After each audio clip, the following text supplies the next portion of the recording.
Мөнхийн Бадаг Оросын нэгт яруу найрагч Анна Ахматовад зориулав. Сэтгэлээсээ би сүнсийг чинь дуудаж сэмхнээ танта хөөрөлдмөр байх юм.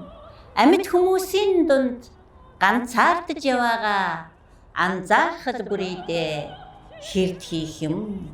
Амьдрал бол зовлон химээх дорнын цөтүннийг алганыхаа хэнд нүүж өөрийнхөө зоргоор туулсан агуу их Оросын зүрхэн шингэсэн гуниг Анна минь та зөгнөл мэт бүсгүй. Аслан холдож 100 жил ирэхэд та бидэнд тусдаач.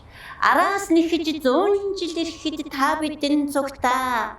Тэр нэгэн цагт таны эдэлсэн тавилан намайг бас тойрсонгүй.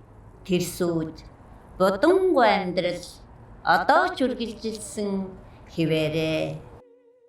Үе цагийн нухчаанд та бидэнд төрөөгүйч үйл тавилангийн хүрдэнд хамт иргсэн Анна минь асгарч ирэх нулимс гэдэг үзэгний үзүүрт торох юм аа.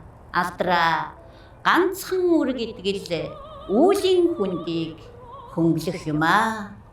Борог хариг амьдрал дунд гэрэл гэрлээрэн таталдсан болоо кисэнэн цвитаева таны ертөнц салгаа гүн шөнийн бодлогошрол мэд хам тосгоны үдэш гүмилв хийгээд дорнын цууд найрагч далгаа хайрлаж хармалж явсан үе цагтан нүхий ятал хань татаж далсан гэрэлт мөрөд тан нүлдэжтэй хас эрдний тамгач эзэнтэйгээ цуглагддаг хан хайн орчинд мөнхийн Бадаг гэж байх юм аа.